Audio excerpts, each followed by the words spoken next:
Just be with your natural, beautiful, underlying breath.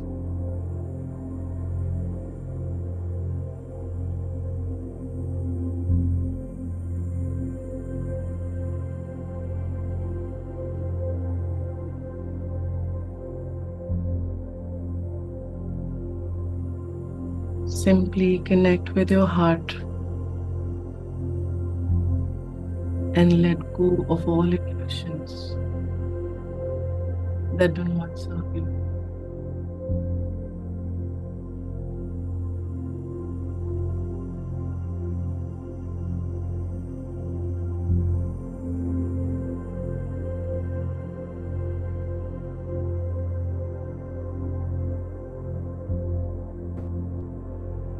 As you're going to get deeper into the states of your heart, of your soul, of your mind,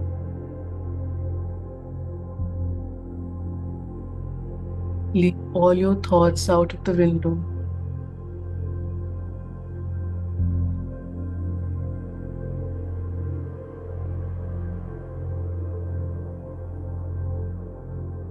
No chanting, no mantra, no God, no thoughts. Just be with your breath, and so it is.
each breath in and each breath out, you're perfectly syncing your whole body, your mind, your soul, your nervous system, everything that you are in beingness and beyond is synchronizing with the cosmic energies. With each breath in, you're inhaling the cosmic energies of this multiverse, cleansing your system of anything and everything that does not resonate with you on this journey. And with each exhale, you're exhaling out all of your doubts, your questions about your existence, any kind of negativity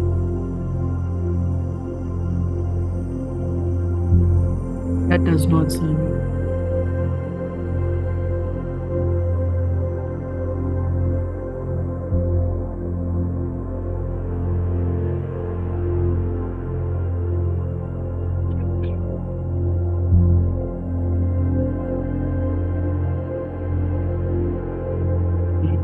As we go deeper in this experience,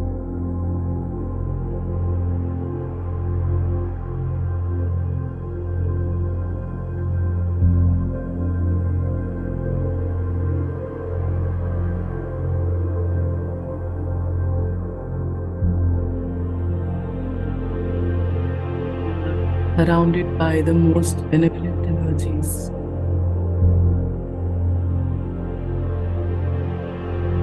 Earth kingdom, the animal kingdom,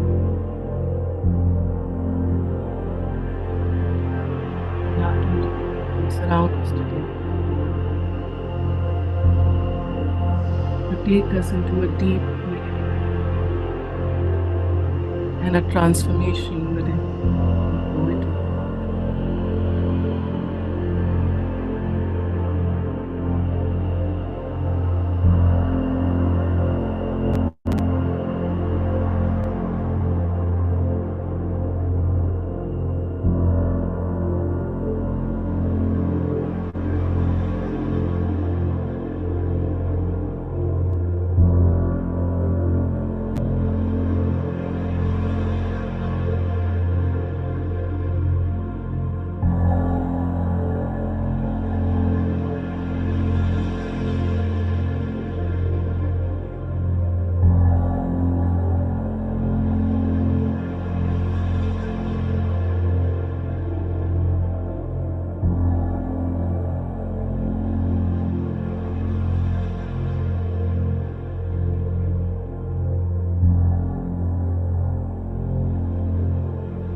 everything in your reality is completely changing right now. With each breath in and each breath out, you're not only inhaling and exhaling the cosmic wonders, but you're getting closer to your internal and external self. There is a beautiful amalgamation between your heart, your soul, and your beingness. You're not only closer to yourself, but today you're deeply connected to this whole multiverse, especially the earth and the animal kingdom, looked after by the most beautiful ascendant masters, the Archangel Ariel, your spirit guides, and this beautiful cosmic group energies.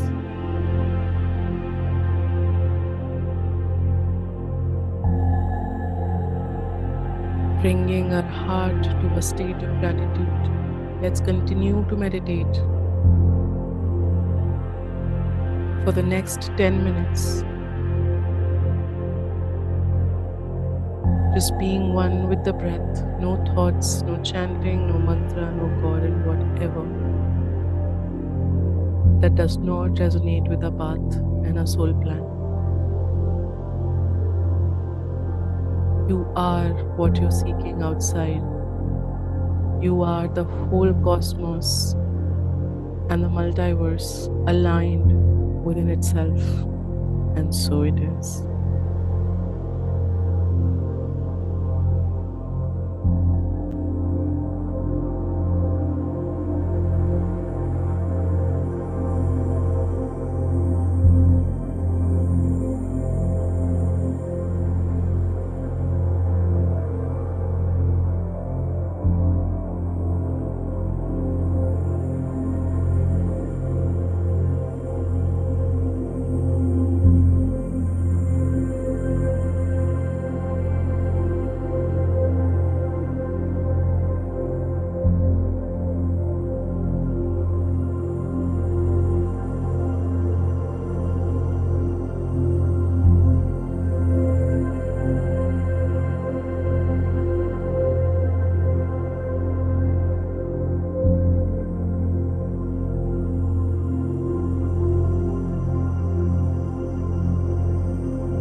meditative peak.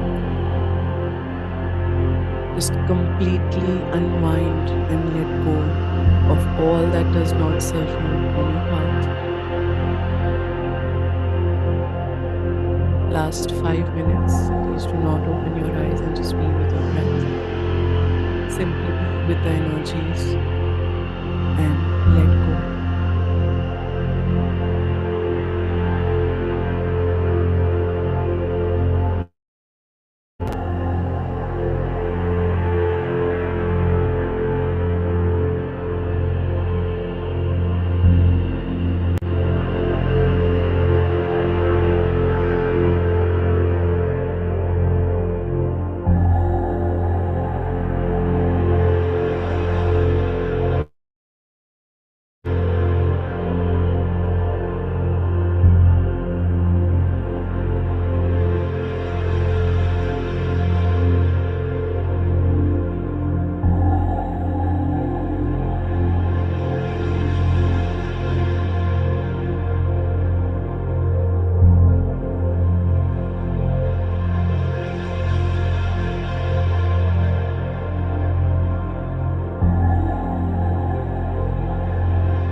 Last 5 minutes.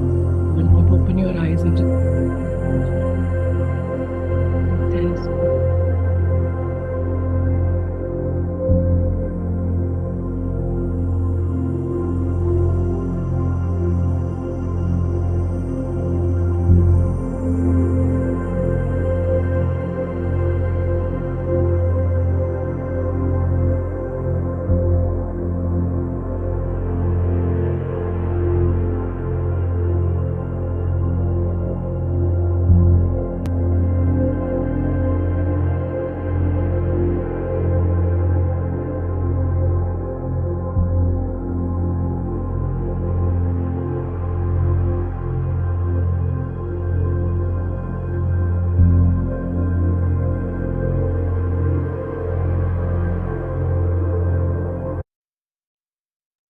For the next few minutes, we'll continue to meditate in silence to synchronize all the beautiful energies that we have assimilated in the last 30 minutes. Please do not open your eyes and just be with your breath. Simply be connected with your heart to be able to hold the energies of today's session.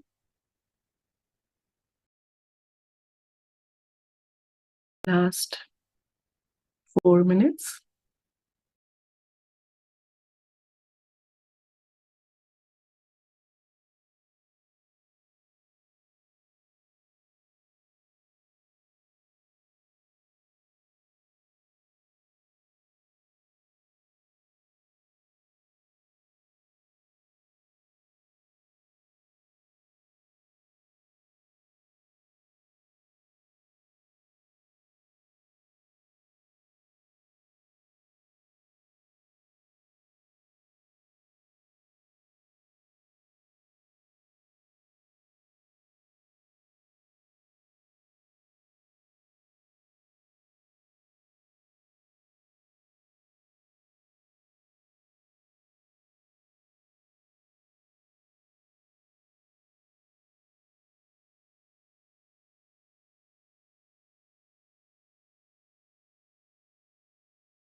Last 10 seconds. 9, 8, 7, 6, 4,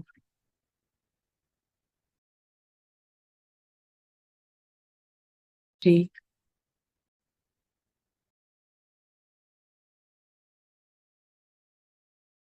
2, 1, 0. Gently place your palms on your heart. Do not open your eyes still. Gently place your palm on your heart. 5, 4, 3, 2, 1. Now place your palms on your eyes. 5, 4, 3, 2, 1. And now open your eyes gently when you're ready. And give yourself a huge round of applause.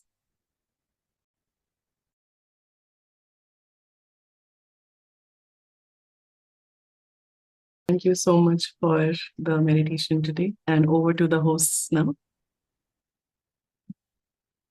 Happy morning, Masters. Happy morning, Radhika ji.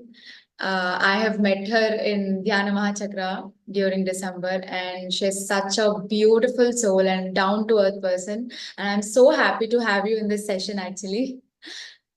So yes, once again, I would like to welcome you all to the Zoom session on Inner Nature and Outer Nature Season 2, which is brought to you by Pyramid Spiritual Society's Movement and PSSM SWAGG in collaboration with pmcenglish. I request all the masters to open your cameras. We are on day 29 of this 30 days meditation challenge. So I request everyone to switch on your camera so that this will be an interactive session. And I get to see you all on only these 2 days. So please. Okay. So yesterday's challenge, how many of you thought of considering thinking of watching those documentaries that I have mentioned in the chat box as well and in the WhatsApp group? So to all the new participants today, I would like to mention again, yesterday I have mentioned a few documentaries regarding the plant-based industry, what is happening in the plant-based industry. And the documentaries that I have mentioned include Game Changers, Forks Over Knives, and Maa Ka Doodh. And if you want to start these, then I would suggest Maa Ka Doodh, because it is really interesting. First of all, you will know that it's actually a doctor who turned into a documentarian.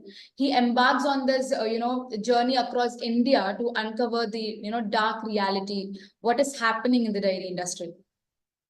So with a focus on the portrait of cows and buffaloes, the film particularly exposes the harsh reality of the milk and the beef industries. So I request you all to watch these documentaries to know what is happening first, and then you can yourself decide whether to switch to the plant-based diet or not. So before we get into the wisdom sharing session, I want to introduce Radhika ji to all of you. So she's a visionary leader in the realms of holistic wellness and personal transformation. And as the founder of Sessions with Radhika, she has pioneered a path of enlightenment and empowerment for countless seekers on the spiritual journey. Radhika's passion for uplifting others led her to co-found the Sacred Goddess Tribe of Mystical Moon Sisters and Conscious Creators Academy, where she fosters a community dedicated to nurturing the divine within.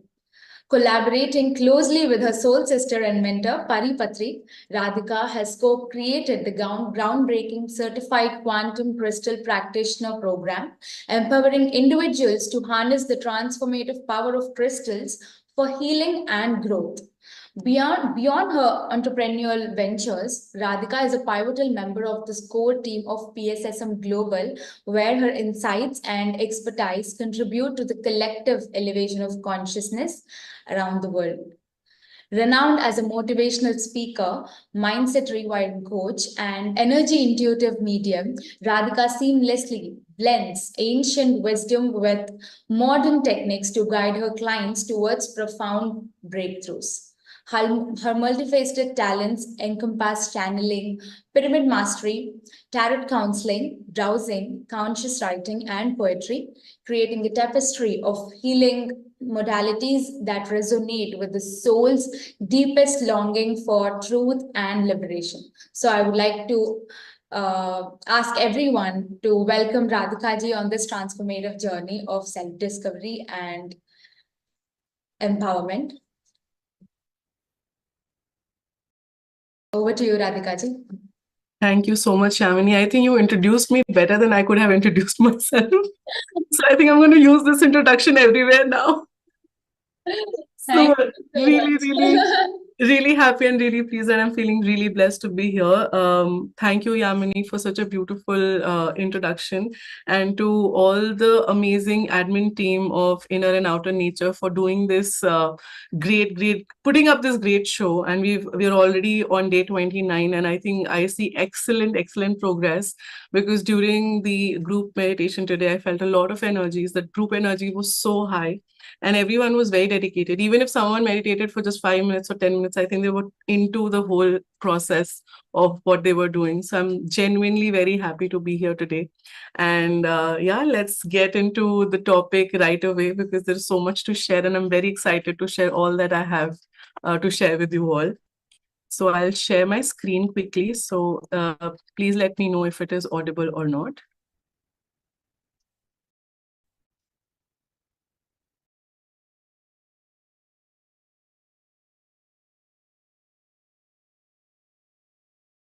Is screen visible to everyone? Yes. Okay, perfect. Thank you.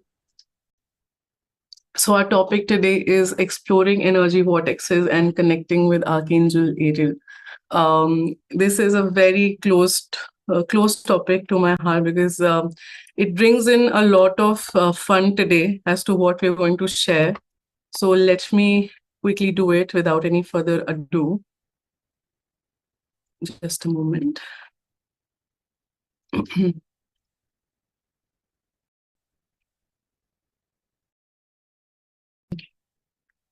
So what are energy vortexes?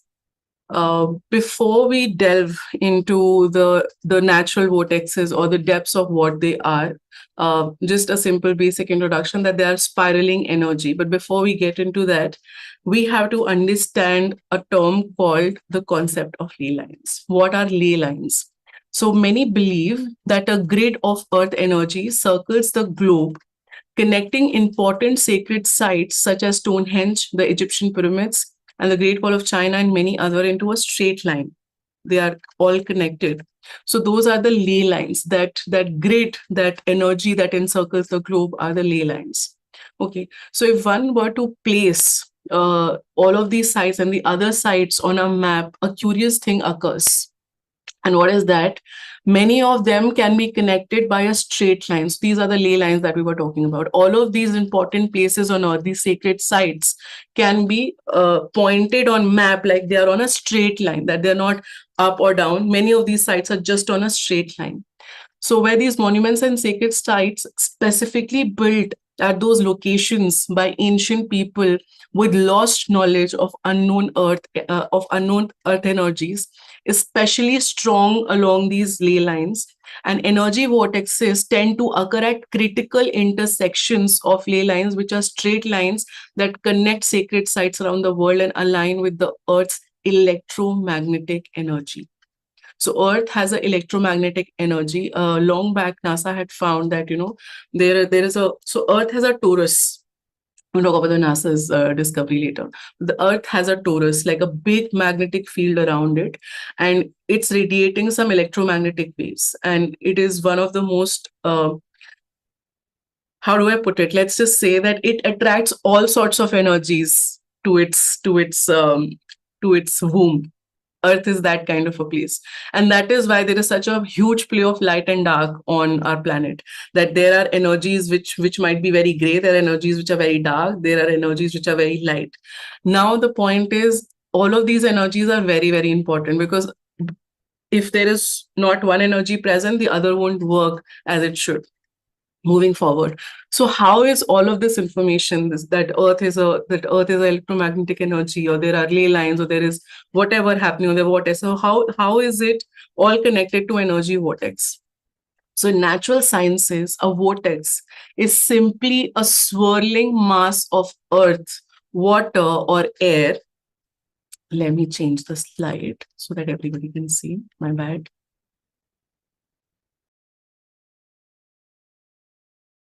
And please bear with me, because a lot of solar flare is happening right now. So there is going to be a lot of internet and lot of electricity outage continuing this year, and it'll be very high the next year. So this is all the electromagnetic waves that I was talking about, that solar flares. So all this purple aura and all of that that is happening on Earth right now, it's not natural, guys. It's beautiful, but it's not natural. Going back to the topic. So in natural sciences, a simply swirling mass of Earth, water or air is basically called a vortex. Similarly, New Age esoteric spiritual people define energy vortex as a specific location where the swirling currents of energy congregate and imbue the place with above average levels of earthly energy, like something that you can feel here, but when you're on that sacred side, something switches, something happens, and you go crazy. I have today, which with personal experiences, I have put 5 vortexes today, 5 places that I'll be introducing. But before that, let's get into something more interesting, that there are 2 types of energy vortexes. 1 minute. Sorry, my slides are slow. You can see the beauty of the last slide. Now coming to this one. Positive energy vortex and negative energy vortex, like the usual thing, how everything happens on this 3D matrix. Okay, so what is a positive energy vortex? Positive vortexes are the ones where energies spirals upwards in a clockwise direction in our natural body. Okay, before I go further, let's understand this. Our body in general, let's say 80% of Earth's population is right-handed, or there are also few people who are ambidextrous, and there are some people who are left-handed, right? But mostly in a human body, the energy's flow is always clockwise direction. And when we speak about the Kundalini, especially the meditators, the energy is always flowing upwards. The movement of the energy is always upwards or in a balanced. So the energy moves upwards and downwards in a balance. So that is the human body. Now going back to this thing so that you can understand better. So the energy spirals upwards in a clockwise motion and in turn creates an enhancing flow of energy, and in that process promotes delta wave activity, the positive energy vortexes, that upward spiraling. So when what happens is your energy is spiraling upwards or in balance. When you go to this side or you start meditating or you just in your beingness, what happens is it takes you swoosh, that energy starts colliding, that upward movements of that place and you, and the whole brain wave, which is mostly in the alpha state, like what Patriji used to always say, that you have to let go of the mind, let go, zero mind state. So zero mind state is usually theta wavelength. We are mostly operating on alpha wavelength. But what this does, it takes us to delta wavelength, where we might experiences visions, where we might experiences intuitions, and a lot of other things just with open eyes. That is the kind of energy these sacred places or these vortexes hold. Okay, so they're often referred to as a place where heaven meets the earth. So you can now understand where this is all coming from. Something which is not very, in the human terms, not very reachable, but it becomes reachable on those sacred sites. So since ancient times, priests and shamans believed that spending time in a positive vortex could result in an enhanced power of meditation and creativity, and thereby led to an experience of spiritual awakening, enlightenment, or self-realization. I think I'm very, so let's talk about the man-made first. All the pyramids where we sit and meditate, and most of you guys here are pyramid meditators, so I'm sure that you're able to relate with what I'm saying. Wherein we are talking about the natural sacred sites here, pyramids are also so there are man-made energy vortexes too. Pyramids are that, because when the angle is right, when the intention is in the heart, and when you sit in that place, let's talk about the Hyderabad pyramid or the Bangalore pyramid, where you're sitting in that pyramid on the king's chamber, and the kind of energy that flows into you, that is the kind of energy we're talking about here. The multidimensional travel that you experience in that sacred site is exactly what I'm talking about. So now what is happening here in a positive energy vortex? They are known to be found at the ley lines where the intersection of that energy is perfectly at the 90-degree angle.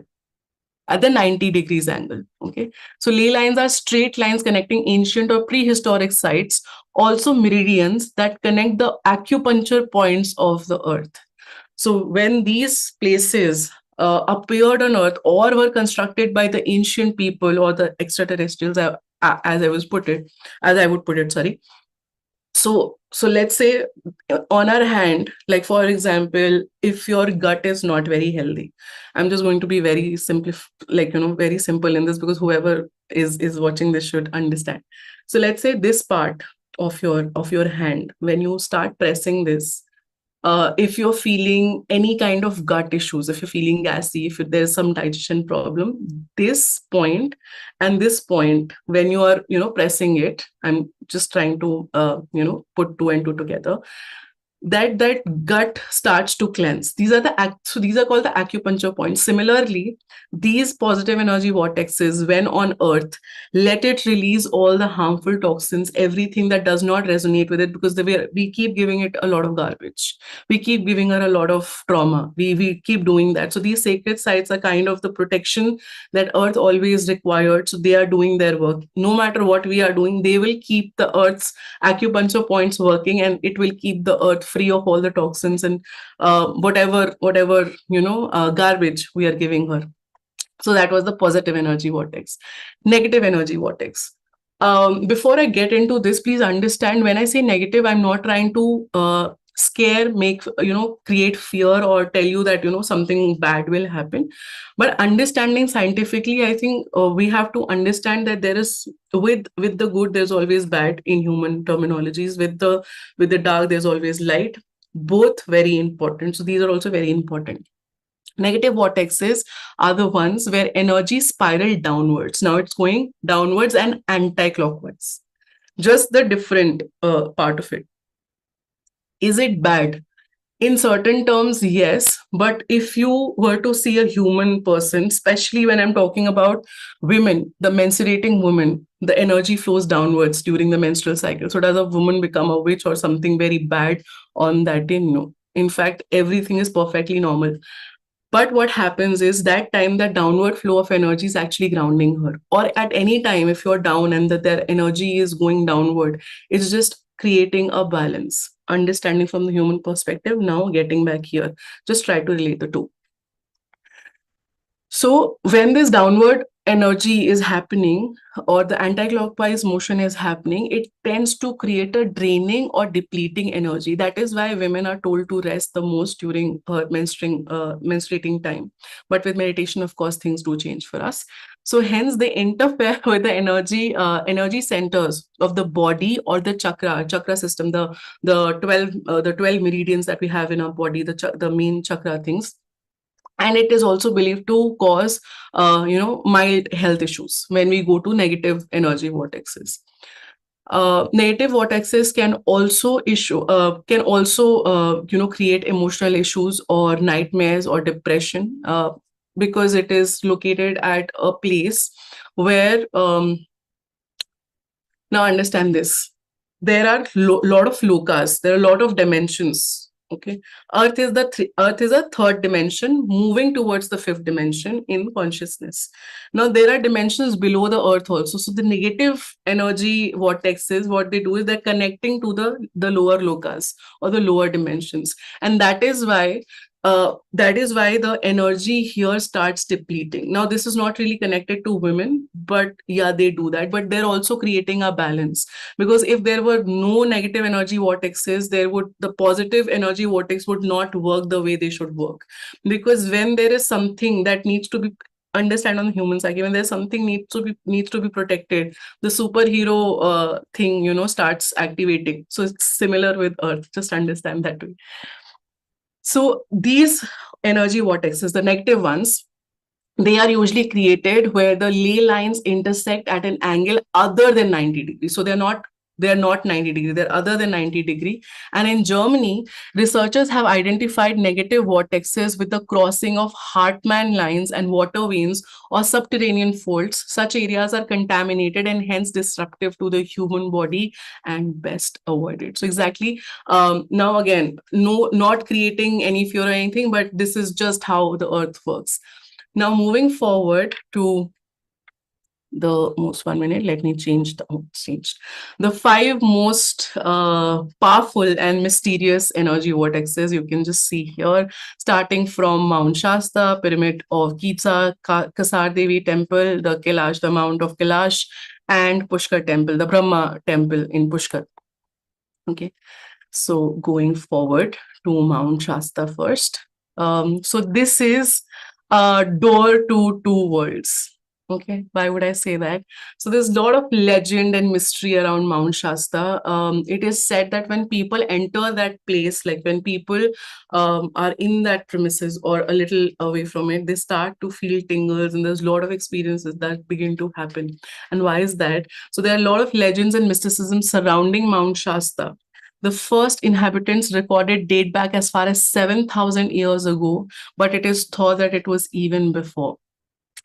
And many believe that this area to be a part of old Lemuria, which is an ancient civilization older than Atlantis, that was filled with superhuman-like people and that still live within the mountain in a series of elaborate caves.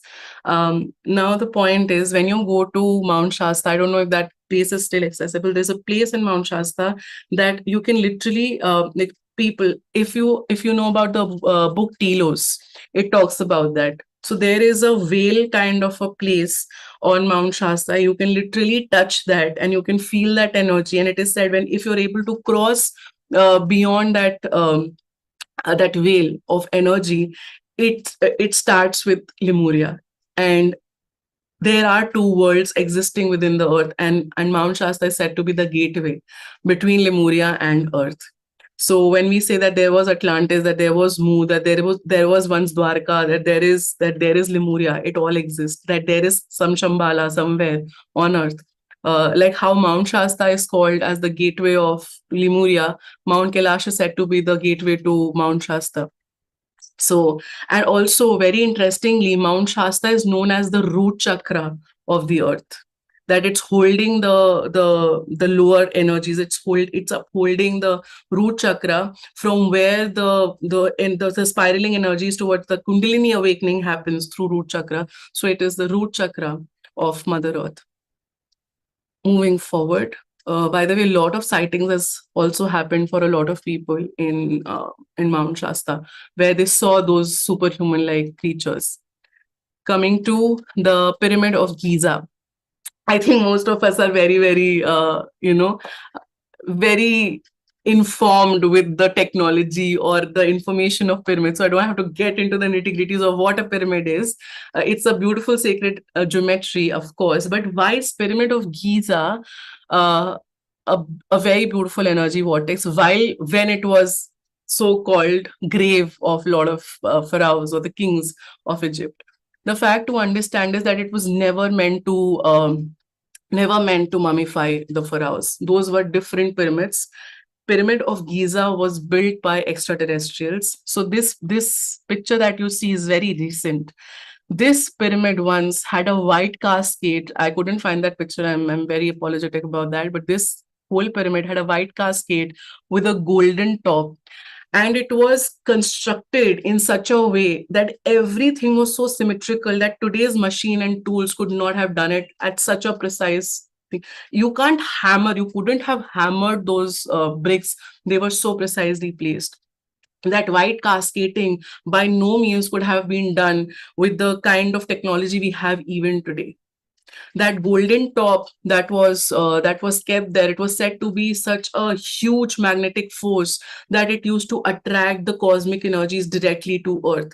In fact, there are times when certain planets align directly on the straight line, which is also sometimes called the Syrian gateway, or the lot of other things that happens, or the lion's gateway.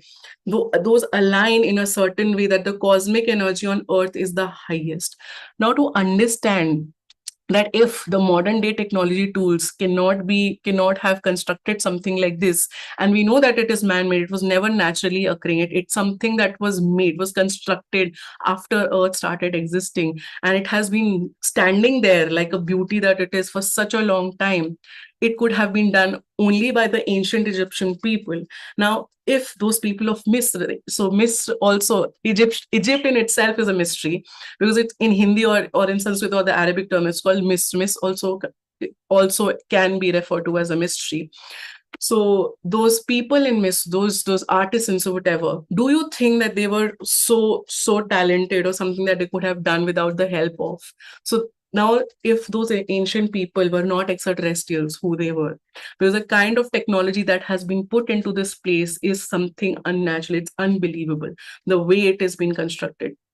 Now, what happens is, if you're visiting this place and if you're near this place, people who know, they will know the kind of energy they feel.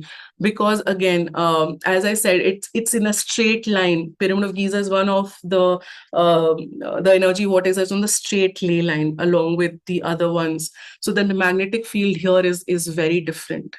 And Kasar Devi, when we go to Kasar Devi, you'll understand better. But this place, when you meditate, that is why meditating under a pyramid makes the cosmic energy go 3x, because the degree or the angle, which is this, again, the 90-degree thing, of course, but the angle and the degree is so perfect, it makes a place or a body ready to receive the cosmic energy. And that is why it is one of the most mysterious, the energy vortex. Moving forward to Kasar Devi. Look at the picture for some time of this place. Looks very normal. Just a beautiful temple surrounded by a lot of greenery in Almora, a small village in India, and just like a normal thing. But is it really normal? No. Why? I tell you. So this temple is dedicated to Durga, and under the belief that Ma Durga slew two demons on the hill of Kasar Devi, which was Shubh and Nishum. That is why when we read the Durga Chalisa, there is Shubh and Nishum that she killed, or that she undemonized earth from their evil forces of Shubh Nishum. So that thing also comes in her chant. So it was this particular hill where the temple is built, where she had slewn those dragons basically, and taken back her power, or the power of earth. Now, what is interesting about this place? So it is said that imprints of goddess Durga's lion are still behind the idol rock face. So there's a rock where the lion's paws, that thing is still up, can be seen today. And in 1958, now we go a little deeper into this whole why this place is. So this place is also called as, or in whatever terms, the cosmic peak. Why is this such a great energy hub? So in 1958, NASA discovered that Earth is surrounded by two donut-shaped zones of high energy particles, protons and electrons, held and captured by powerful magnetic forces of Earth. These zones, these particular zones, the donut-shaped zones, contain such harmful radiations that if they crossed the Earth's atmosphere, the natural atmosphere, it could have killed the whole human population in just few minutes. So they are known as the Van Allen belts. These donut zones, they are called the Van Allen belts. Now, due to Earth's magnetic field, which is so high and so strong, if you remember, just at the beginning of this session, I said that, Earth has a torus around it, a very huge magnetic field. So due to Earth's magnetic field, these electrons and protons get trapped under the area of Earth's energy and reduces their harmful impact on the human body. That is what the torus is doing. Now, the geomagnetic field of Earth is a protection layer for the planet and for all beings. Only these three places on Earth, which includes the Machu Picchu, the Stonehenge of Wiltshire in England, and this Kasar Devi temple, which is holding these energies down, and this Van Allen belt, that magnetic field is reducing that harmful impact. So when you go to this place, it's like your whole body begins to vibrate, like you literally like dug, dug, dug, dug, dug, dug. Sometimes I'm sure everyone has felt that, body is moving without any, you're not even meditating. It's like you're spiraling or something. So this is something that this is a cosmic peak that a human body feels when they're very energy sensitive, or where they're very aware of the energies they hold within. The mere realization that you're not this body and you're a soul and you're merely experiencing this human body changes a lot of things. And I'm glad that I'm able to share it in such a advanced manner, because all of you here are great scientists and great pyramid masters. As sir would say that we're all spiritual scientists. So I was able to pull up this information and keep it here, because I knew that you guys will understand, that it will reach you in heart and soul and mind. So when you go to that Kasar Devi, that energy, sometimes you feel that when your body starts to fly high and you have to literally sit and meditate to calm it down, it is that whole energy that you feel here. But when you go here, that energy is so calm, so relaxing. It's like you've gone home. It's like you're somewhere that you've been looking for this place. Of course, from individual to individual, the experience can be very different, but this is what Kasar Devi is for you. Now moving on to very favorite master of mine, Mr. Shiv, and his residence place, that is Mount Kailash, which is in Tibet. Sadly, which was once a part of India, and now it's not anymore. But anyway, it's okay, doesn't matter. So Mount Kailash is said to be the crown chakra. Now we have gone to the root chakra, and we're now coming to and both are the mount. And imagine both of them are the mountain peaks. One is Mount Shasta, the other one is Mount Kailash, and it's known as the crown chakra. If you would relate it to the deity or the master, I would not call it deity, the master, that is Shiv. He's said to sit here. He's said to be someone who's already enlightened. So he works with your crown chakra. He works with the Sahasrahara, right? So similarly, this place is called the crown chakra. A lot of myths, legends, lores surround this peak. A lot of people say that they've seen a shadow standing at the peak sometimes, who is able to witness this beautiful peak. But the point is, no one has ever able to reach in normal human form this peak. But there are people who are said to be sitting inside the caves of Mount Kailash and meditating for thousands and thousands of years. A lot of people who have walked to this path have said to have experienced meeting people, in fact, even witnessing yetis when they were going to the places. They say that something changes within them when they come up, when they come out of this place. They don't feel the same. There's something that changes intrinsically within them, and while they are there, the experience is very, very different. It is not something that that they have experienced in their normal life. Now it is such a high power here on this place that it is called like a gateway to the divine. And also, as I said, it is gateway to Shambhala. Now, nobody knows if Shambhala exists, but there are sightings of monks here in this place, and who look exactly like how the Shambhalan monks would be, or the Shambhalan people would be described. So the sightings have been there, and this place has been placed, or has arrived, or has grown, or whatever you want to call it, on earth in such a way that it can communicate with the entire multiverse. It is like, imagine if this is the top, this is the head, and the whole earth is now the face. This is the head, it's the top, it's like the crown on earth. So this Mount Kailash is basically transmitting, downloading, uploading, giving out every information that happens within. Even if we do not know, even if we do not believe, even if we do not understand, the process is happening. And a lot of people has experienced going physically to other dimensions and coming back. Now, obviously, people would say, oh, you might be meditating, or it might be hallucination, but that's not true. People have literally experienced, and they've not even gone to the peak. But any aware person who literally had the intention, they have experienced other dimensional energies here on this place. So, of course, it's a very, very, very, very high positive energy vortex. And now, last but not the least, the one which I've personally experienced, that is the Brahma Temple in Pushkar. You might not find it on if you like go to the top 10 or the top 15 list of the energy vortexes present on the earth, you might not even find it.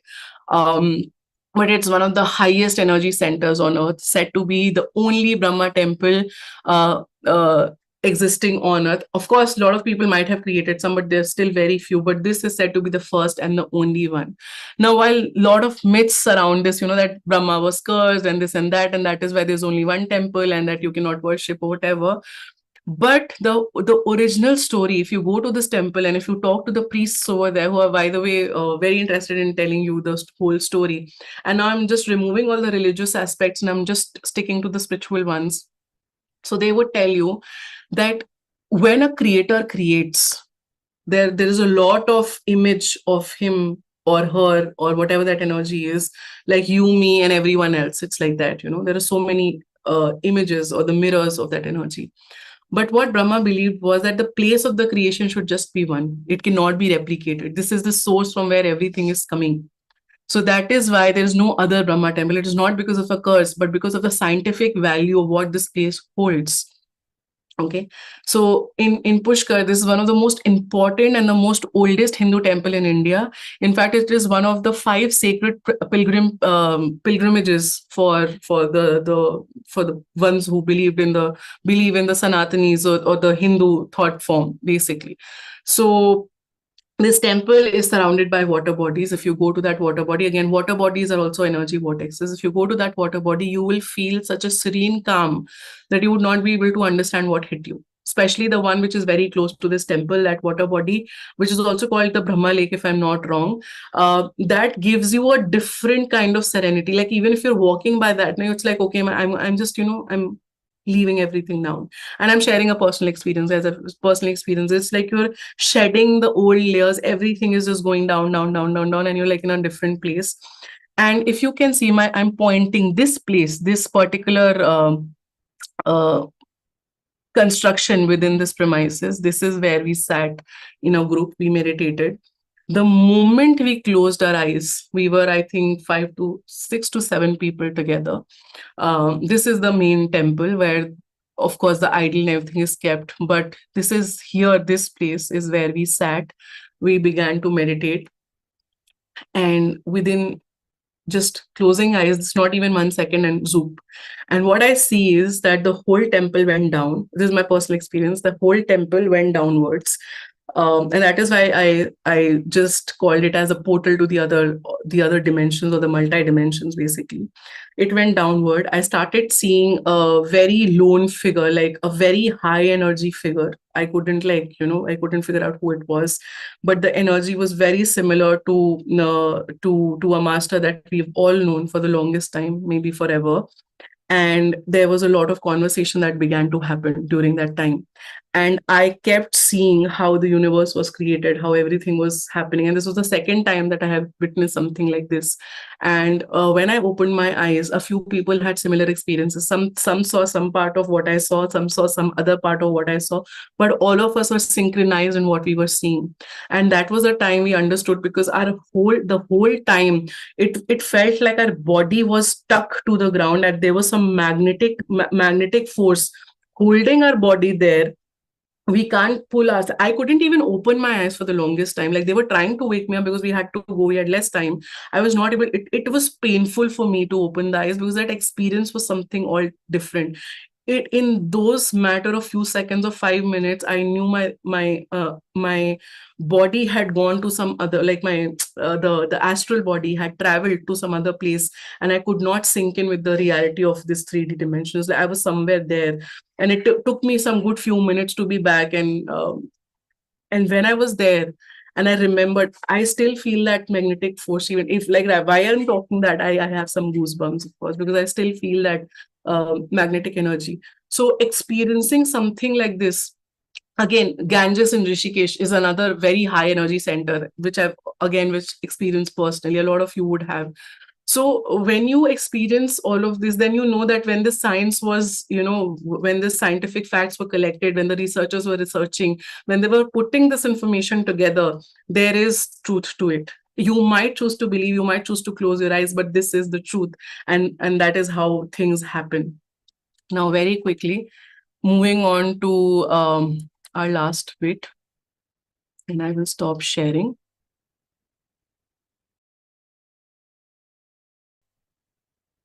Just a moment, guys. So these these were the energy vortex that I was so avidly talking about. I think I'm sure that we all know by now that energy vortex is something that that enhances your spiritual experience to a different level. But how is it supporting us, and why this topic today? As conscious beings, we need to understand, we must realize the responsibility, the duty, the the oath, the oath that we took before we came here on earth.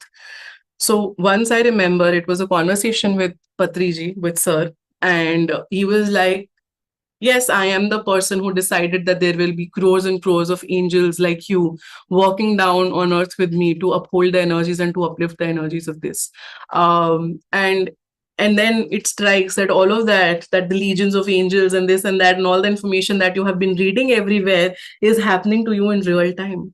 You might choose to believe it, you might not choose to believe it, but if you know, you know. It's just like that. Some things cannot be expressed in human terminologies, and you just have to experience all of that.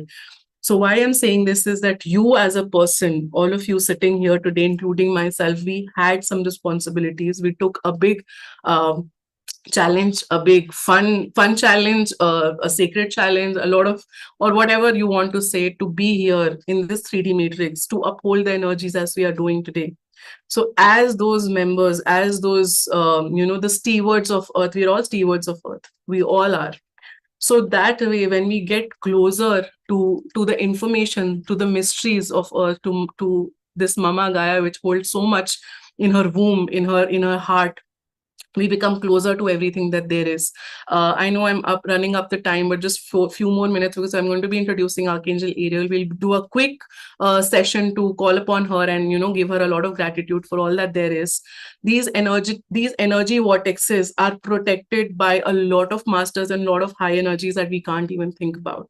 No one can touch these energy vortexes. People might have come and looted the Pyramid of Giza of that, or that golden top, or the white cascading. They might have, looted of it, but they could not loot the energy. They could not break down the structure. No one can. If it has to decay, it will decay on if it has to disappear, it will disappear on its own accord. Like how a crystal keeps, like so many crystals keep appearing and disappearing from earth, but they do it on their own accord. We do not have any power on any of this. So when in this human form, when you realize that you have certain powers but you don't have it all, it is a state where you become humble and you realize that you are just here as a medium. You are not the power, you are not doing anything, you've just become the medium for things to happen in a certain way. And the day you decide, the day you realize and become aware of it, the ego goes down, the power hungerness go down, everything goes down, and you become more conscious of how to live in cohabitance with earth and all its beings. When a person sitting at some other state is consuming, which is not food, which is a beating heart, you realize the amount of pain that earth goes through. And now I'm coming to where Archangel Ariel comes into the picture. If anyone thinks that they can, do whatever and then just go by their business, it doesn't happen that way. Archangel Ariel is said to be the most powerful energy in this universe, who is said to be the lioness of the god itself, or the god energy itself. Now understand this, where we have only found 12 dimensions on earth, there are actually more than 36 lokas, more than 36 dimensions, those which have been known by people who have deeply meditated, but there's so much more information. Beyond those, I don't know how many number of lokas, there is some god energy that you can go and touch. There is a beautiful book by Eco Bodine called Echoes of the Soul. If you start reading that book, she's only talked about 7 dimensions, or the 7 even then, when she goes to the archangel level, the archangels have told her, I remember reading that book, if you read, it's a beautiful book, that we haven't met the god energy, even when they are the stewards when they were sent as the higher energy forces to protect, to uphold, to behold, and to give us the heart and light that we require today in this human form.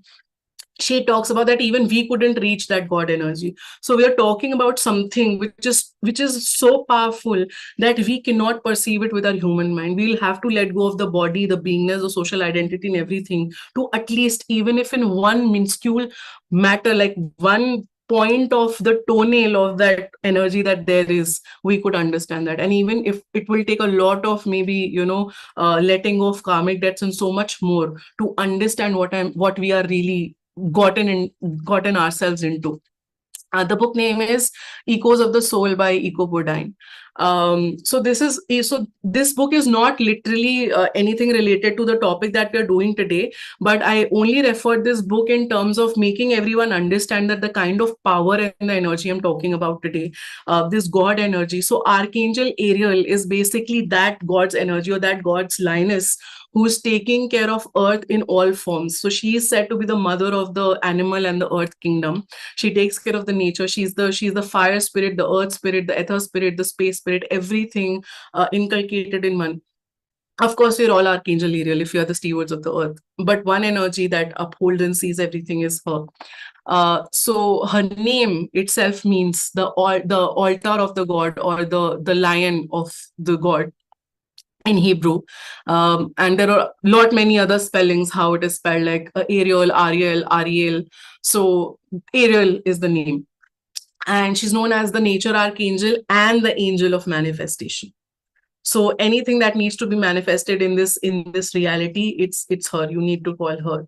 And she has appeared in lot of mystic Judeo-Christians writings and believed to be leader of the virtues.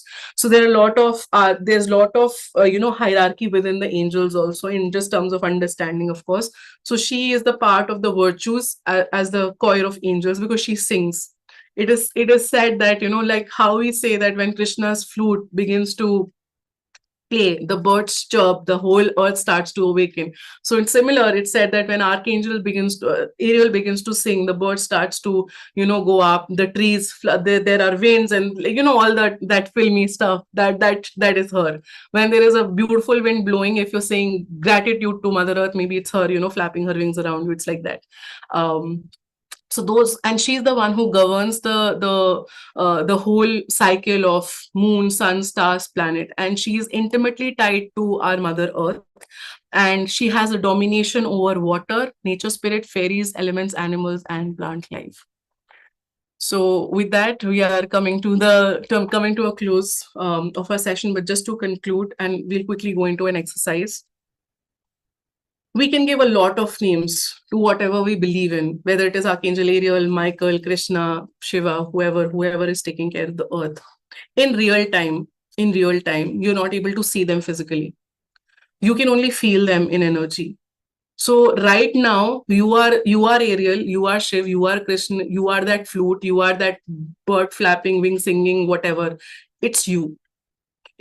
And when you realize in awareness that everything that you've been looking outside is basically you, things begin to align, and then you can take care of what you have to take care of. And I'm not really trying to say that, oh, today only we have to plant 100 trees, or we have to go vegan, or we have to do something. One step, one day. Just realizing that awareness that you are such a small part in this huge multidimensional, where you were sent to this beautiful school, Earth. There are 11 matrices like Earth. Earth is the highest form of matrix, where the learning of a human being is very, very high. You chose to be here in this beautiful school to let it go back to the original state. It was initially the fifth dimensional energy and known as Tara initially. Then there was, as we were talking about the dark and light forces, where all these vortexes and everything started to appear. Whatever happened, it fell down to, and when I say fell down or rising, it is not happening physically, guys. It is all consciousness. So all the solar flares happening today, the power outage that we're seeing, the internet breaking, the slag on the AI taking over, all of this. If someone is thinking that they can control us, they can't. Let AI work whatever. It will not go above the human psyche, because there's something. How are we working? I know I'm going a lot of places, but just putting everything together and concluding the whole session today. We have certain number of bones, we have certain number of lungs, heart, kidneys, whatever, eyes, hand movement, what everything is coordinated. Something is moving us. There is no switch on and off button. I don't switch on and Radhika starts speaking. There is no button here. I'm just working. I know what I have to speak. I know there's a consciousness here, which is very super, which is connected to something. I am connected to Mother Earth. She's speaking to me every day. How? And I'm able to read it because I'm a consciousness. Can AI do that? AI can read me. AI can learn from me. AI will not make me learn ever. Understanding this together, the moment we decide to take our responsibility and start taking care of Mother Earth, or the animal kingdom, of the plant kingdom, of the mineral kingdom, all the kingdoms that beholds this beautiful place, I think that will be the day. Even one person, one thought can change the whole thing.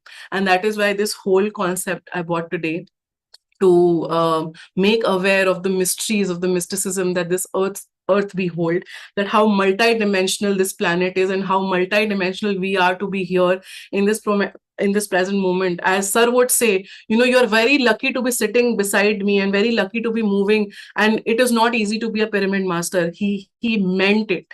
He meant it when he said don't kill animals, they're not food. He meant it, and he lived by that value. So when Parinita Patri decided to be a vegan or to start this movement, she meant it. When Pari Patri decided to be a vegan, she meant it. Anyone here, if Bhaskar is here, Bhaskar decided to be a vegan, he meant it. So when you mean something, then the intention starts working and then things starts happening. So with this quickly, let's do this. Let's bring our hand to our heart, right here, like this, and hold the intention of love. Now close your eyes. Take a deep breath. Take a deep breath and release everything, every guilt, every shame, anything that you felt that, maybe you've not been very, very loving to Mother Earth. Anything that you're feeling right now, just release. One more. Just making our body very relaxed. And now I call upon beautiful Archangel Ariel to be in this space today with us, holding our hands.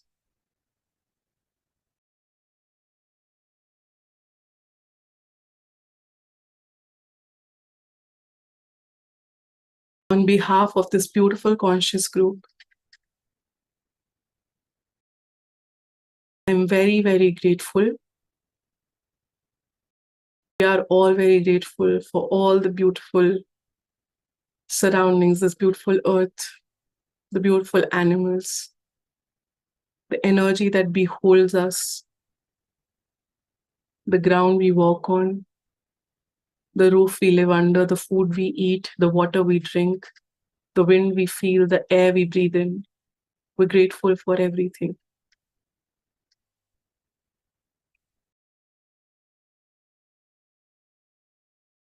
With all our hearts, with all our beingness, with our soul,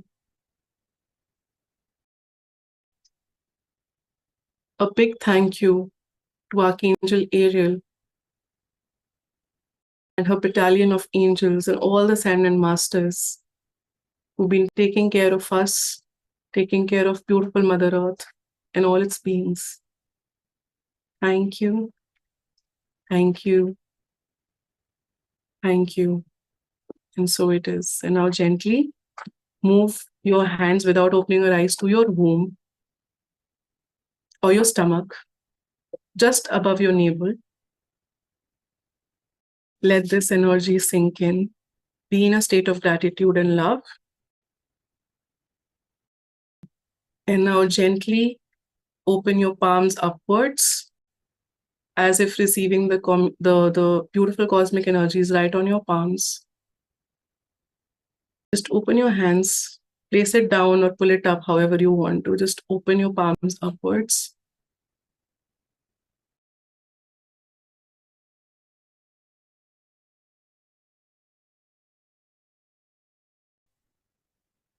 And just like this, keep your palms upwards, open your eyes gently so you can see what I am doing.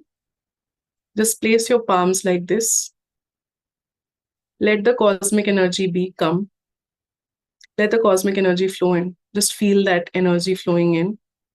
And slowly, like this, and we're giving this energy, this gratitude back to Mother Earth, to Archangel Ariel, and to all those ascendant masters who have helped us hold, uphold, behold this beautiful body and the energies of Mother Earth.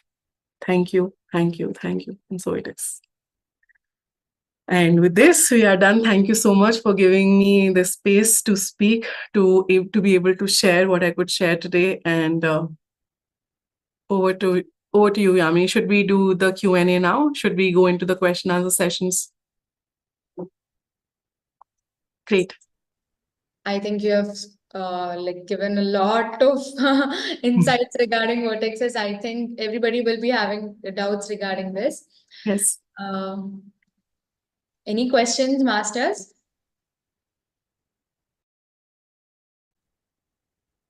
Before I speak to everyone, I see Parinita ka here, so I would really love for her to say something or to share something. Thank you so much. Yes, Radhika, that was a wonderful session. Even I am hearing all this for the first time from you. This is very important subject. Though she has given us a lot of information, we need to revisit whatever she said in that video and slowly digest it. It's not like, it's okay that you don't understand it at once. I know that we have a very slow digestion process, but one word at a time, one bit at a time, and one paragraph at a time, one revelation at a time, we can slowly increase our digestion process and understand what information that she has given. And this is not common information that we can get anywhere. This is real-time experience wisdom. This is real experience, and the way that she has experienced in the Brahma Temple, and that's amazing, isn't it? See how you express your experience, and I am actually jealous of people who actually get experiences, because I don't get any. So I really am happy that so many people are getting so many experiences through meditation, and I really learn from them. We need to learn from their experiences. Absolutely. Because Patriji always encouraged you to learn from everyone, no matter it's a child or an adult or whatever. And we somehow feel that, it's not like the worldly belief is that it depends on who is telling some message. Rather, it's like, where is the message coming from? But whoever the message is coming from, we need to listen to that. We need to read that. We need to understand that. We need to respect that. So the worldly thing is, if a public, in a great person is talking, then I'll listen to that person. Otherwise, I will not listen to the person. No matter how much wisdom, how much knowledge that person carries, we do not listen to them because they are not recognized. They don't have a very huge following or whatever. No, it's not that case. Every master who has come in this 30 days is a diamond, is a gem, has got immense amounts of knowledge and wisdom. And I would like to request each and everyone to go back to the videos and listen and understand from each and every person. They may be young, they may be old, they may be just now came. They carry so much wisdom in their hearts, my dear friends. And they have come here, opened up in front of us to share their wisdom with all of us. Please go and revisit those videos and learn from them. Take pointers from them. All the 30 days is a great treasure which has brought for all of us. And I'm very humbled that all of them have accepted our humble request to come in here and share with all of us. And thank you, Radhika. And this is amazing knowledge. Even I have to revisit all that you have said. And there was a question saying that where is this Brahma temple located? The Yeah. Brahma Temple is located in Pushkar, Rajasthan in India. So there you are. So I'm sure you'll go there and visit and you'll sit in that gumbad and do meditation to see if you get the same experience. Don't go for see, that is her experience. That is her experience. We may get a Yes. different experience. So don't go with the frame of mind that, oh, she has experienced that one. Even I want to experience. That's not the way things work. You have your own experience. Everyone has their own level of being, mind, emotional, soul level. Everything matters. It's not like she got gulab jamun, I'll also get gulab jamun. So yeah, so that is what it says. Srimati, maybe you can ask your question yourself. Yep. Thank you so much, Radhika, for the session. It was really wonderful. I had no knowledge about the topic you were speaking, and it was very interesting to know, all this information. And I had a question for you. It's about your experience with Babaji. I have seen your video on YouTube, but I don't understand Hindi. So if you could, speak a few words about your experience with Babaji, if I would request. Thanks. Okay, as of today, what I feel about that whole ingest is that while we try to keep searching for that godly figure or that, or that infinity outside of us, what I learned from that DT or from that master, I don't know why that DT thing is in my head, from that master, and what even Patri sir would say, that being one with your breath is the whole dynamic that you have to live and breathe on earth. So that was my experience with him. I was told by a very beautiful pyramid master that that he was my first guru, that in one of my lifetimes I was Sarha, his first disciple. I could relate to that in a bit because I did see certain things at that point in time. There were some experiences which the time is very short, I won't be able to share here.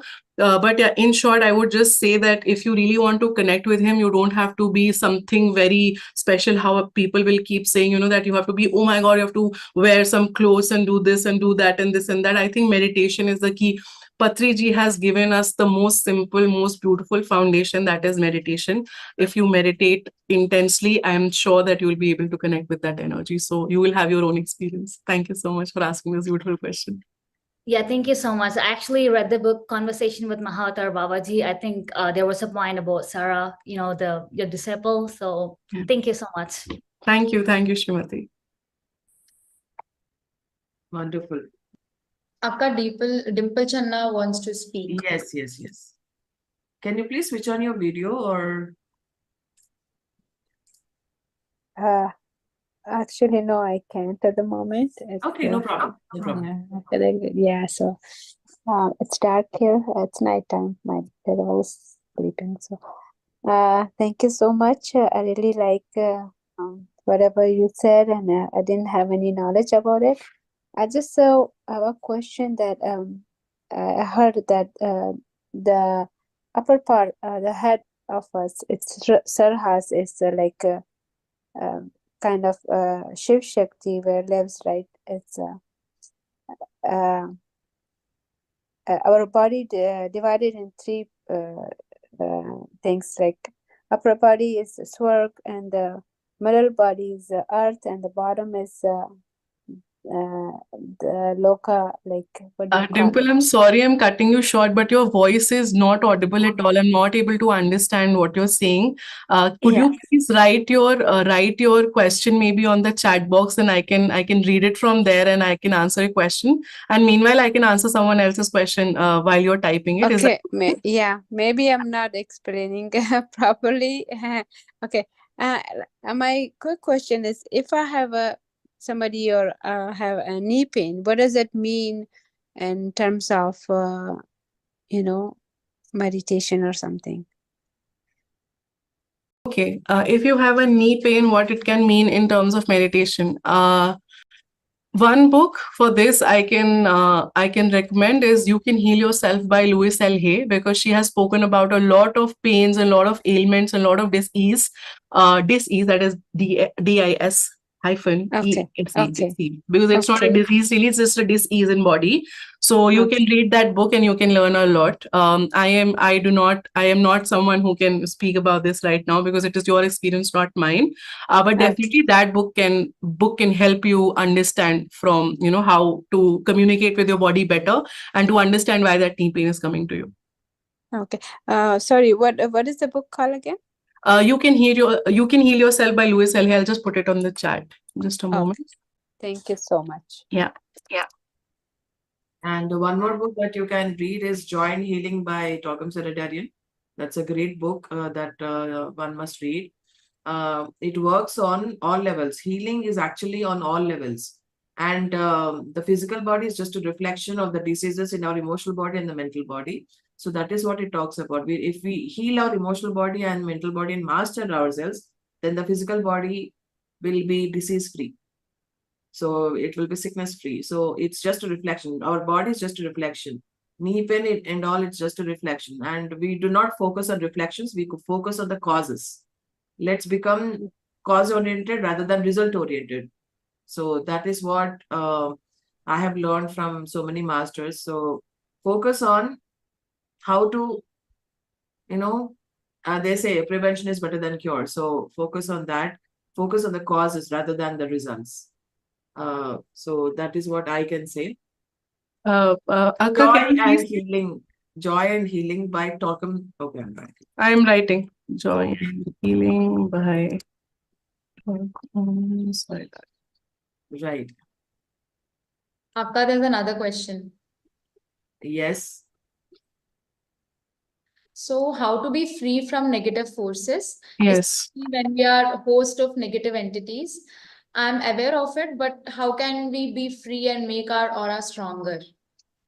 Okay, thank you for this question. I'm glad you asked it. And I had a feeling that one question like this will come, especially when I started with the negative energy vortex.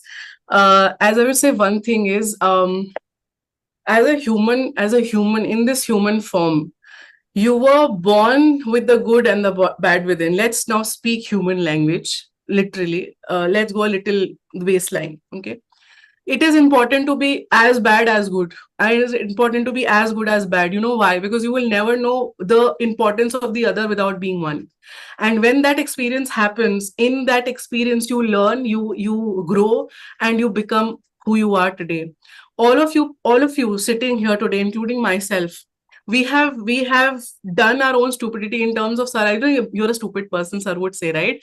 So all the stupidities that we have done in the past, and we have learned from that, and we've made ourselves aware of what we were doing wrong, and we have to correct. Just a moment, my camera is acting up. And what we have to do right today, we are here today sitting in this group consciousness, in this beautiful group consciousness, as the voices of SWAGG and great pyramid masters right here in this group, right? So now to your question, first thing is to be fearless, as sir would always say. When the fear appears, all the negative things will begin to act on it, because you are giving a thought, you're giving that energy to that thought, that there is something negative, that there are negative entities. Okay, having information and acting on it are two things. Having information that there are negative entities is one thing, but acting on it in a way that, oh my God, there are negative entities, what happens if I am attacked by it, what happens if this happens, what happens, then you're acting on that thought. While sir would say, as a meditator, you are safe from everything, because as a meditator, you have raised your vibration and your consciousness so much that nothing of lower vibration can hit you or can touch you. So why is it that when you have meditated for intense hours, like even if it is 1 hour, even if it is 30 minutes, but it was so intense, and when you come out, you would see that people will keep staring at you, or they will be attracted to you, they'll come and want to speak to you, they will want something, a piece of you. Why? Because your vibration has immensely raised, your cosmic energy has gone high. So when you talk about protecting aura, I think as pyramid masters, there's nothing called protecting aura. You can obviously, what you can do is you can just do some color therapy, and you can bring in all the positivity around you. But locking aura, or protecting aura, is like you're really closing your heart. And this is something that Pari was once speaking, and I really loved what she was saying. She's like, you don't have to close it. And I think this is something that Parinita ka also stands with, that locking, closing, this is not what we're here to do. Any pyramid master is not here to close, lock, hold information, or just keep holding up. We're not here for that. We're here to give and receive in the same amounts. So protection, yes, you can protect. How? Like I'm wearing this beautiful crystal here. There are crystals, one thing. There are crystals, there are different tools, and meditation. When you're meditating, before you sit in meditation, you can just call upon all the universal energies that all the energy that interacts with me today and henceforth is benevolent, is positive, is beautiful, and it is helping me grow. It is aligned with my soul purpose and soul path. This is what I am saying. You go and experiment. You are all spiritual scientists. Just go and experience, but please do not have fear, because when you put thought that oh my god, negative entities will do something, it will definitely do something, because it does exist. Of course it exists. It's a 3D matrix. There are all sorts of energies here. But knowing it exists and again acting upon it, two different things. So how you choose to be and how you choose to receive the information that I shared today is completely on you. I did my dharma. Now it is yours. How do you take it and how you act on it? That's all. That's all I want to say on this. Thank you so much. Yes, Vena, you've raised your hand.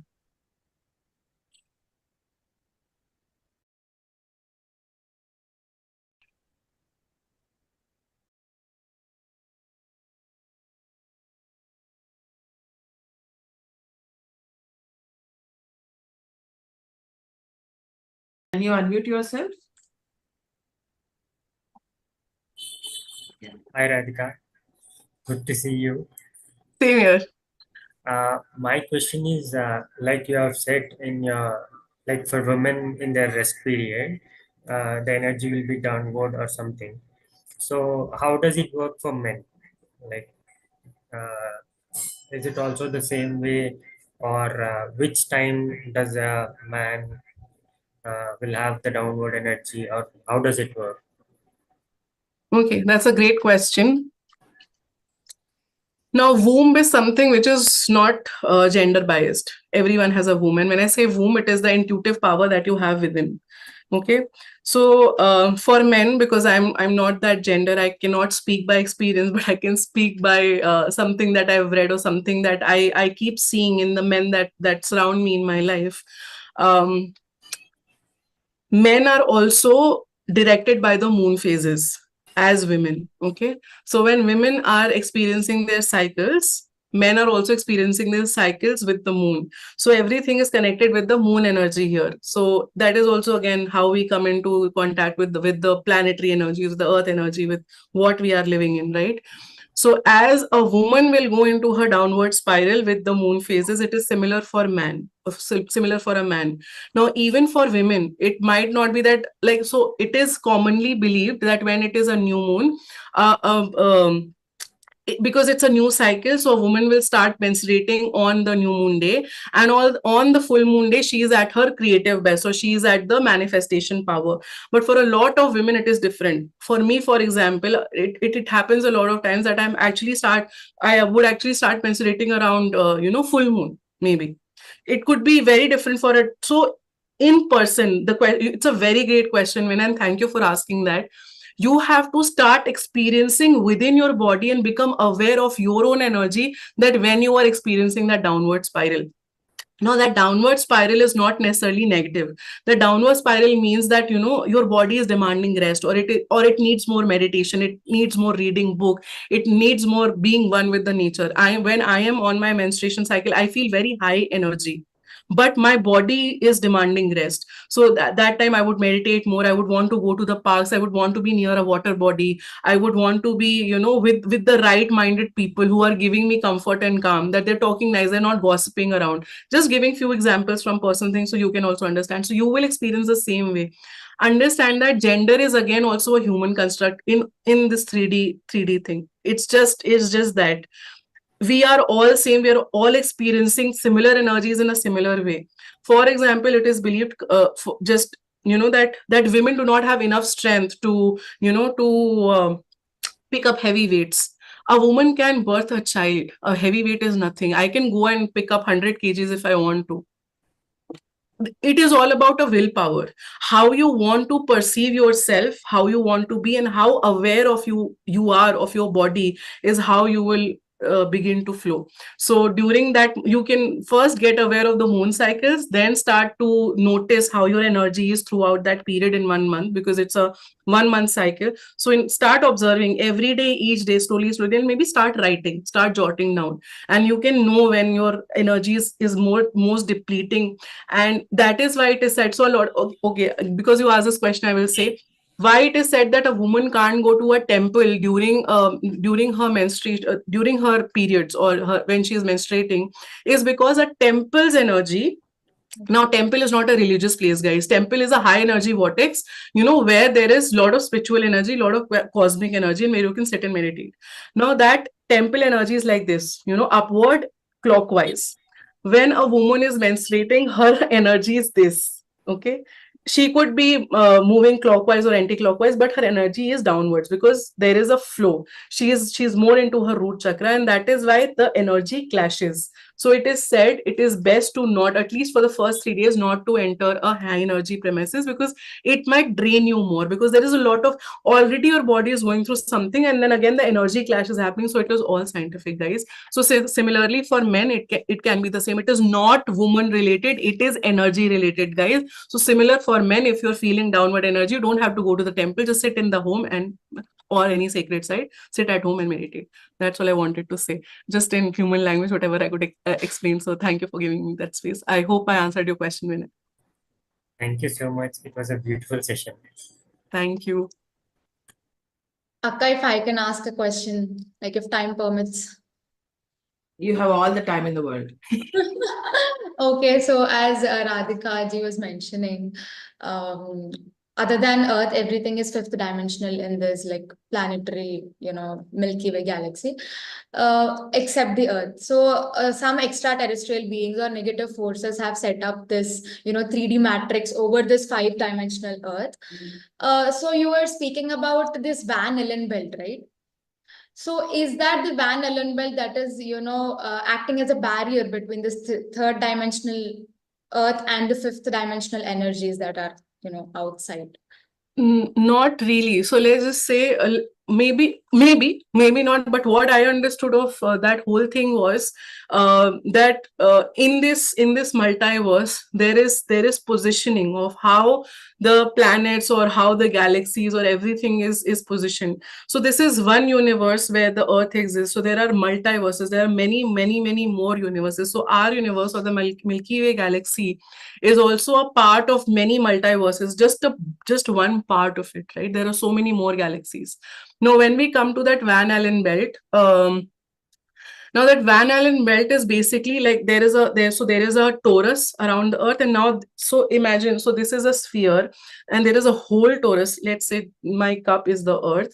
Now there is a whole torus around this Earth, and within that torus, there are two donut-shaped size things, which are protons, electrons, which are sending a lot of negative magnetic forces. And now when I say it is all scientific, it's magnetism which is very harmful. That radiation which is sending those electrons and protons can actually kill. Now this torus is basically compressing that donut, is compressing so that those particles fall down, and when it is falling down, it is not able to permeate through Earth's atmosphere. So it is not really that someone is trying to send negative energies or something. It's just about the magnetism, and I think that cup would make you understand. But yes, so to say, that particular zone might attract a lot of negativity or the negative energies. So to answer your question, it might be that place where that entity attraction can be most, or maybe it could be I don't know. We have to research on this, or maybe it could also be that portal to the downward lokas or the lower lokas, as we're speaking about the first and the second dimension. So if you were to read about the dimensional energies, it is said that first and the second, even the first dimension is distorted. Like you can't even look at them as that kind of energy there. From the second dimension onward, it's like you can see some faces, but they're very, very dark, like wherein the ghost goals and all those entities you speak about on the earth terms, so they appear on the second loka. Then comes third, our dimension, which basically fell down, and where we are there's a lot of mix and match. So all that is there. Now face wise, it is not distorted. What is distorted is the heart. It's here, in here. Your distortion and your awareness is all here. So when you start to work on this, then you keep down, then you move above to fourth dimension. If we don't even have to go fourth, even fourth is as similar to the rest three. We have to go fifth and upwards. Now what is happening when Patriji said, or when great masters said that by 2032 the golden era will appear, or will happen, or the golden dawn or the golden age is happening, or by 2030 most of the earth will be vegetarian, or more conscious. Now understand the amount of deaths that are happening right now. Physically people are leaving. The masters are leaving to uphold the energies up there, and the lower, because it is said fifth dimension is not something that people will be able to accept very easily. If they're ready, they're ready. If they're not ready, something of this sort will happen. They will start leaving the body or vacating the bodies physically, because they're not ready for it. Either they're going to help on the higher levels to uphold the energies when earth transcends to that fifth dimension, or they are going lower back to the different other matrices where they are more suited with their living style, because they're not ready to ascend at this point in time. So this Valen and Belt, basically your question did answer a lot of other things also. So thank you for asking that question, Yamini. Thank you. Thank you so much. And just quick one. Someone said, can you also talk on how to realize guilt energy? If you are feeling heavy in the heart, if when I'm talking something and you are just feeling that there is some heaviness, somebody has put a big weight in here, that is guilt, that is shame. If you can feel it here, if you can feel it in your womb or your stomach, you just know that there is so much guilt, and you are the master. You can release it. You can choose to start working to release that guilt by taking action, by doing something one step at a time, or you can choose to stay in that victim mode. Okay, I'm feeling guilty, what to do about it? I think very quickly I just wanted to say that, and I think now we should stop, because it's already 8:30 now, and I think maybe I can take more questions in the group, because group is mostly open and I can answer any questions there. And thank you so much, Parinita Akka, for giving me the space, to the whole admin team. I'm so glad to be here. This is one of the best, I think, programs that we have in PSSM, where we discuss and we hold so much of earth energy, and we really become conscious of who we really are in this human form. I think it's much needed. It's very, very needed. Spiritual information all aside, I think we need to, in human form, understand why we are really here. Ground reality is very important. So yeah. That's wonderful, Radhika, and thank you so much for answering those questions patiently. And I must tell you, dear friends, I met Radhika in 2020, I guess, 2019. Yes, 2019. 2019, and it was just like okay, one more pyramid master has come, and I have to talk to her and all that. But she first became friends with my sister Pari, and then she was my friend later on, maybe after 1 year. So then after that, we all of us literally meet each other. It's not a coincidence. We are all a family. All the pyramid masters, we are all a family, my dear friends. We've all become friends, and we share things. Family is not like brother, sister, mother, father, uncle, auntie. It's not like that. We are all friends. And Patriji always used to emphasize any relationship based on friendship alone, and friendship alone. Only friendship. Nothing else is there. So let us become friends with everyone.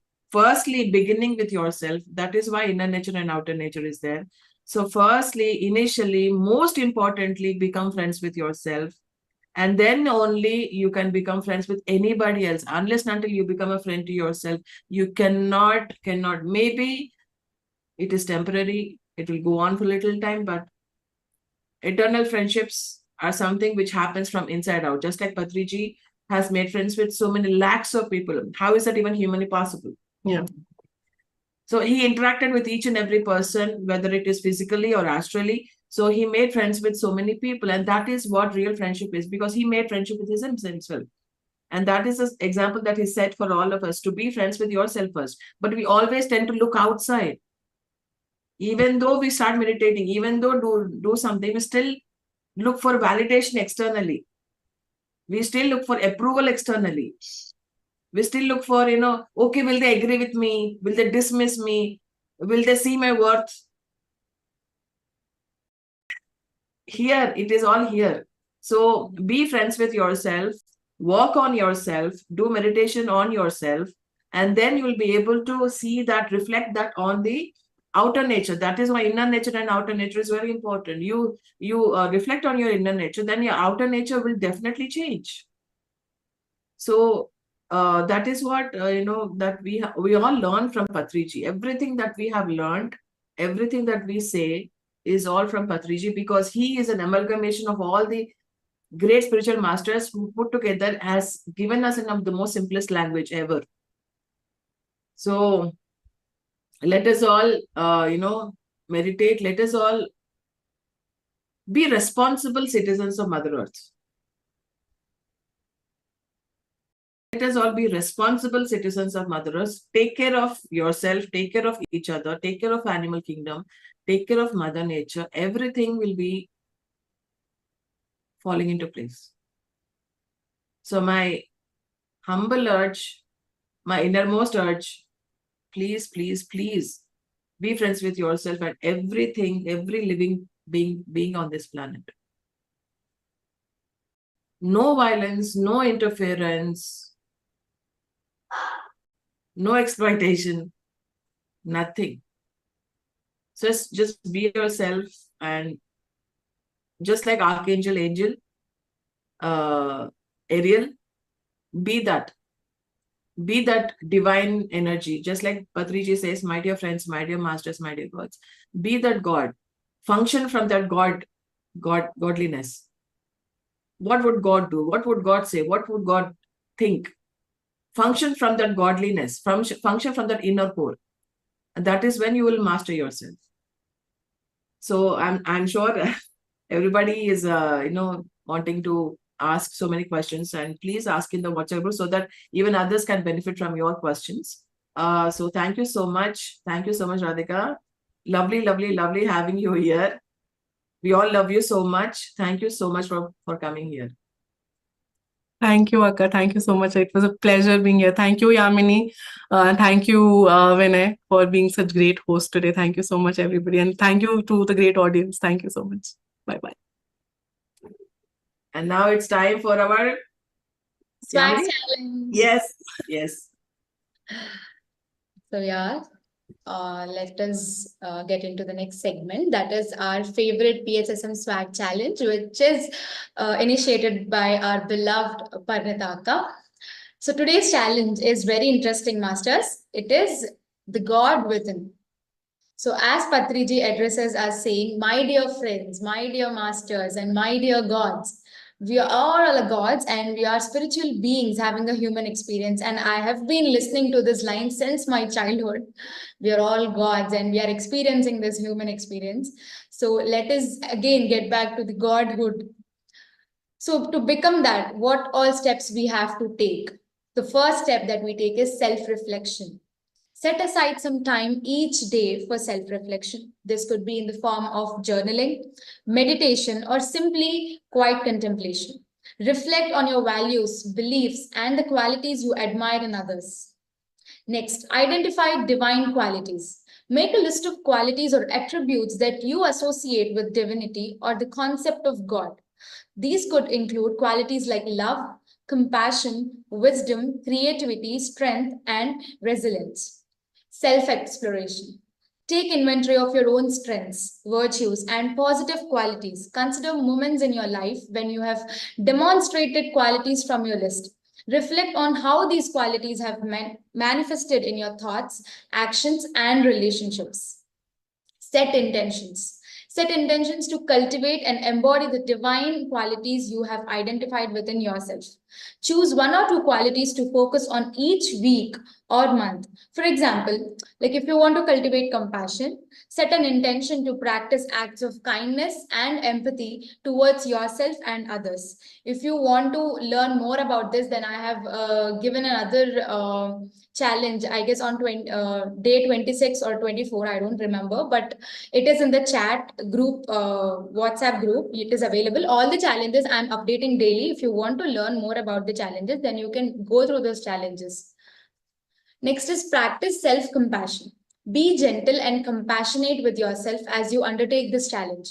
Acknowledge that you're a work in progress and that growth takes time and patience. Practice self-care and self-compassion daily.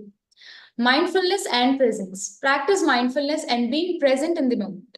Pay attention to your thoughts, to your emotions and sensations without judgment. Cultivate a sense of inner peace and stillness by connecting with the present moment. Next, connect with nature. Spend time in nature and connect with the beauty and wonder of the natural world. Recognize the divine presence in all living beings and the interconnectedness of all life. Express gratitude. Cultivate an attitude of gratitude by regularly expressing appreciation for the blessings in your life. Take time each day to reflect on what you are grateful for, whether if it's for people in your life, the experiences you have had, or the simple joys of everyday life. Serve others. Look for opportunities to serve others and make a positive impact in your community. Acts of service can help you connect with the divine within yourself and others, as you recognize the inherent worth and dignity of every individual. Reflect and celebrate. At the end of this challenge, take time to reflect on your experiences and how you have grown. Celebrate your progress and achievements, no matter how small. Remember that the journey of self-discovery and self-realization is ongoing, and continue to nurture the God within yourself with love and compassion. So that's the challenge for today, guys. My battery is really running very low. Just give me a second. That's all right. Yeah. Yes, I think that's a challenge over here. And my dear friends, we will all meet tomorrow. It's a grand finale. And I'd like to request if all the speakers could come also tomorrow, so that we can, celebrate tomorrow and meditate a bit more for Mother Earth tomorrow. So tomorrow we are not going to have a half-an-hour meditation. We are going to have a 1-hour meditation tomorrow. And we are only going to focus on how responsible we can become as an Earth citizen, to take on more responsibility, to be the guardian angel, or whatever you may want to call yourself, and become that guardian for Mother Earth, and to get more energy so that you can serve more. We meditate to serve more. So let us all meditate for 1 hour tomorrow, and we'll have 30 minutes interaction, and with all the speakers and myself and other speakers as well. So tomorrow is going to be 1 hour meditation and just 30 minutes of interaction, and the grand finale. So in that way, we'll celebrate our beingness tomorrow, and become one with Mother Earth, become one with yourself, become one with every living being on this planet. Thank you so much, my dear friends.